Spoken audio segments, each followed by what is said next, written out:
Happy Thursday, everyone. It's about 5:30 in the evening. I've moved the van, that is, to a new campsite, and a really lovely campsite it is too. I wish I'd come here sooner. I'm the only person there, and it's a very rustic campsite, so very limited facilities, but it is in a gorgeous location. So I've been sunning myself through the day today, and now I'm on a hike and hopefully a wild camp at the top of Rhos Dirion. I'm going to need to check that. You just love eroded tree roots. So having checked it, I am going to Rhos Dirion, which is the second peak in from the right up there. The next peak along from Twumpa, which is that way, and Hay Bluff is that way. Third peak along, 711 metres, with about 600 metres of climbing from where I've parked the van. It's about 6:30 in the evening now. It's really warm and humid. It's been a beautiful day, and the site owner was telling me that it could be as high as 30 degrees by the end of the week. I guess then we get all the thunderstorms. After sitting out in the sun for a bit today and overheating, I went for another wild dip in a little brook down at the base of the mountain. It's probably the chilliest brook I've been in, but it's still lovely, refreshing and cleansing dip.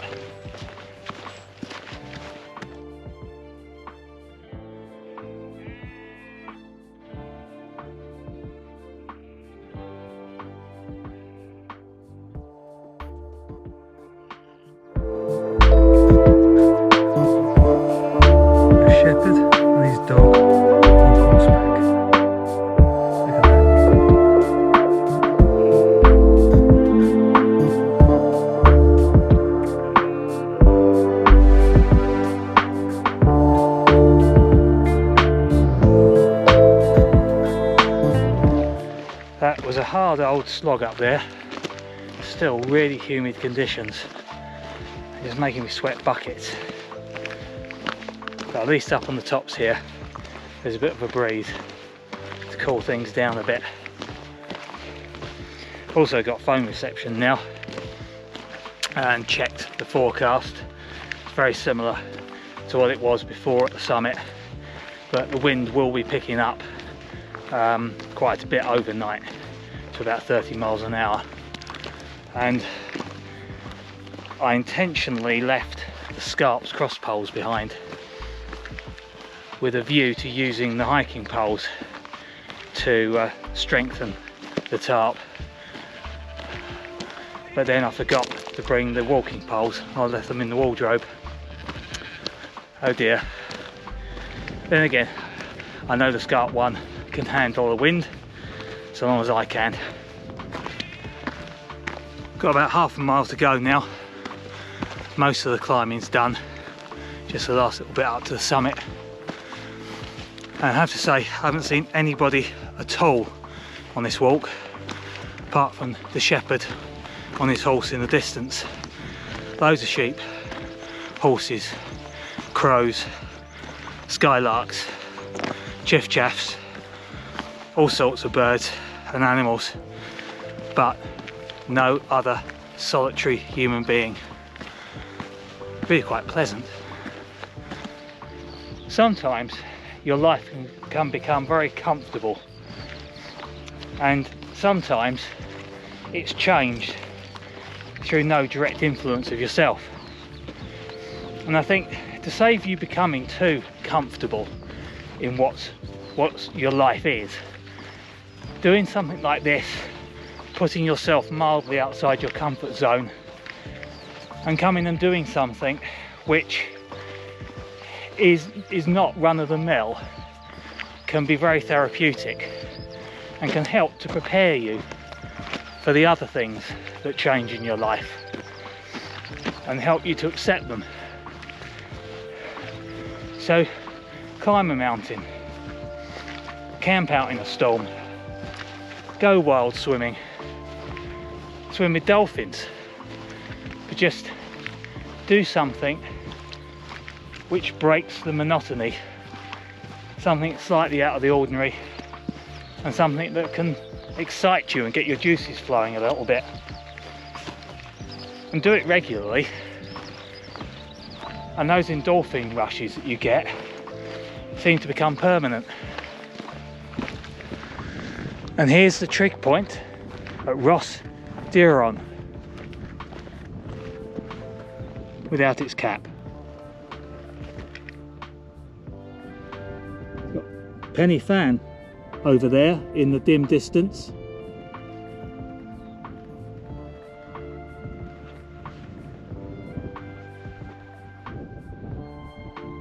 And over this way, the first of the two peaks is Twumper, and the second one is Hay Bluff.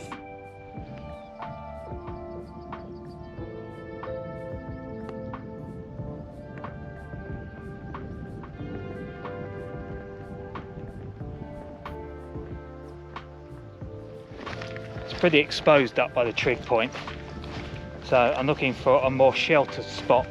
I'm just walking along the edge now, seeing if I can find somewhere that might afford me some protection for the wind overnight.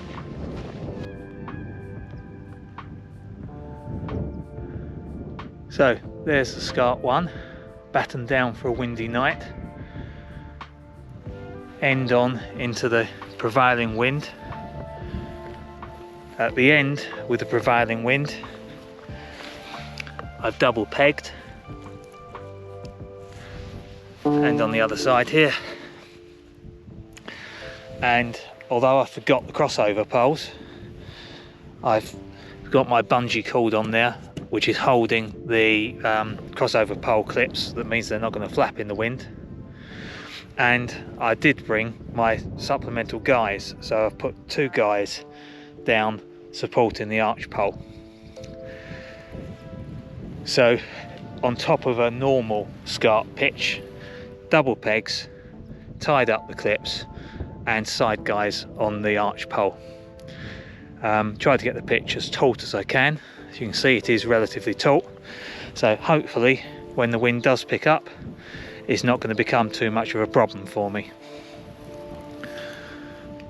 Pitched relatively close to the edge, about 15 meters from the edge. But I don't think I'm going to get any sort of sunrise tomorrow. Sun will be rising that way anyway, and I won't be getting any sunset this evening either, because the clouds rolling in. One last point as well, I've got the doors on the leeward side as well, so that when the doors are open, I'm protected by the wind on this end when I open the door at this end. Fortunately, as it's very windy up here, or it's going to be very windy, it's quite windy at the moment, I bought the brew kit today. So made a makeshift windbreak out of my boots and just boiled some water. And it's quite amazing at 713 meters how quickly the water boils. That boiled even quicker than normal. Now for a brew up. Yeah, sometimes it's just chilled. Oh, it's sunset time, and I was just going to have my beer to toast the sunset. I've always had Joe and the kids around. But I'm watching a YouTube video from Paul Mesner explaining about his problems at the moment, and now I don't feel like drinking my beer. For God knows how long. I think everything's just got to that point where it's bubbling up, and then So sad. the pot bubbled over a little bit. One of the reasons I'm sitting here on this mountain in this tent is because of this chap, and yet he's now having these issues. That is just so sad. I feel that he's helped me, and now look what it's done to him. After that, I started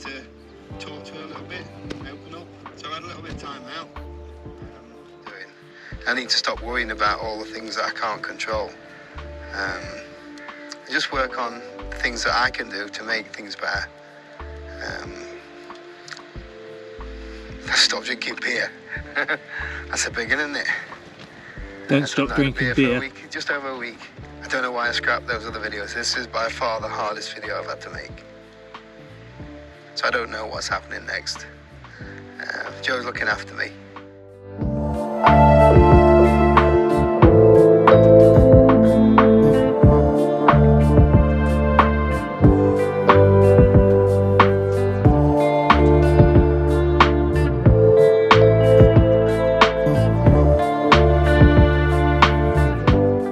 Hi, thought I'd check in before turning in. It's now nearly 10:30, getting dark out there and getting extremely blustery. I've just been outside and don't know whether can you see that? 21.4 miles an hour wind out there at the moment. So I've just checked all the guy lines, nipped them up a little bit and checked all the pegs and pushed them in a little bit. And just in case, I have pre-packed virtually everything into my bag other than the tent and sleeping stuff, so if I do need to bail during the night, hopefully I won't, but if I do need to, then everything's partially packed. So let's see how much sleep I get, because the wind is due to increase to about 35 miles an hour overnight, which is a wind that is quite difficult to stand in. So 21.4 is okay, 35 not so. Wish I bought those crossover poles with me. Lesson learned. Right, good night. Hopefully I won't see you again till the morning. Bye bye. Just thought I'd give you a little bit of an update. It's about 3:30 now, and the wind is getting stronger through the night and jostling the tent. I've been sleeping on and off, but I haven't had a great sleep. I've just checked the forecast again, and it does look as though the wind is going to get much stronger in the morning, over sort of 7 o'clock, 8 o'clock, 9 o'clock time. So I think what I'm going to do is wait until the sun's up, because it's still dark at the moment, wait until dawn and then break camp and get down before the wind picks up too much. The forecast down the ground level is a gentle breeze of about 5 miles an hour.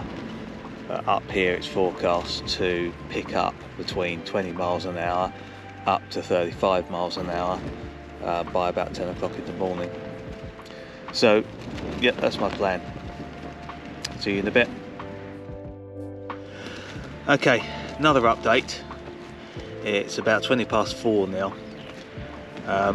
I was absolutely busting for a pee, so I went outside, and the wind's up at the moment to 26.1 mile an hour gusts, but the average wind speed is now up above 23 miles an hour, so it's definitely picking up. There's enough light in the sky now, even though it's about half an hour to sunrise. It's twilight, so there's enough light out there for me to see. I've got a head torch, but I'd rather not use that. So what I'm going to do is pack up. By the time I've packed up, there'll definitely be enough light for me to see my way back down off the mountain.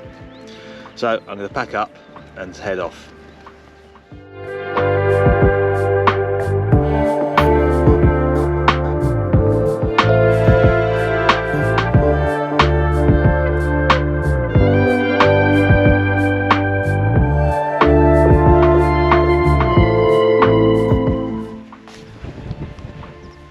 Right, let's go.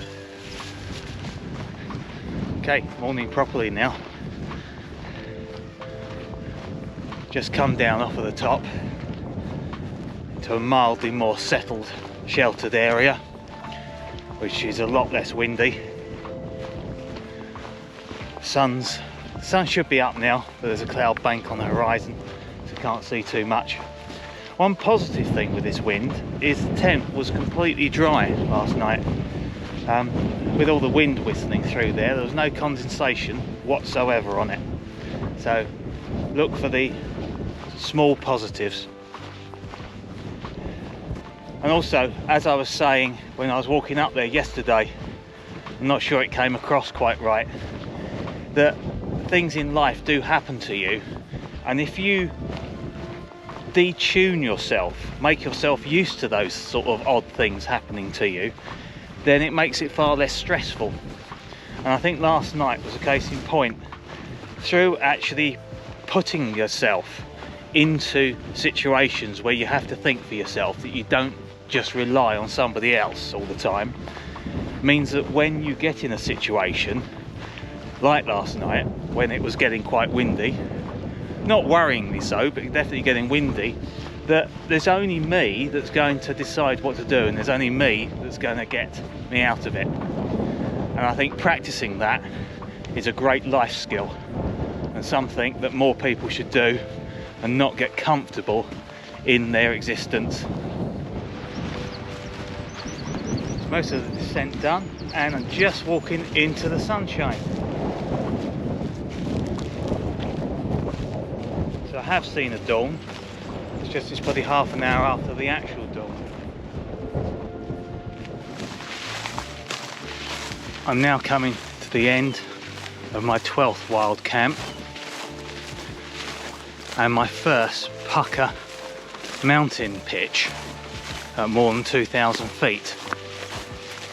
The only person I've seen on the entire trek up and down is the mounted shepherd a mile or so in the distance. So it's been really quite desolate. I nearly came unstuck with the worsening weather forecast for the summit, but it does show the value in investing in good equipment. Invest in equipment that can outperform you, and then you're then in control of what goes on. I had ultimate faith in the Scarp 1 to survive those conditions, but when the forecast said that the wind was going to worsen by another 50%, whilst the Scarp was going to cope with it, I'm not sure how happy I would be. So I elected to hike out at first light. But invest in the equipment and then challenge yourself. That's the way to do it. At no point was I actually in any danger. It was just mildly uncomfortable. And as I said up on the top, being mildly uncomfortable sometimes is very good for the soul, and is very good to allow you to cope with unexpected situations. I shall therefore bid you goodbye from Wales. Recommend that you come here, such a beautiful part of the world. And with that, bye bye. I thought I'd bring you back again just to show you the benefit of having a camper van. Whilst I did bail fairly early from the summit pitch, I'm now back at the van. My boots are drying in the sunshine, and I've got a cup of tea, muesli with raspberries, and a piece of fruit cake for breakfast.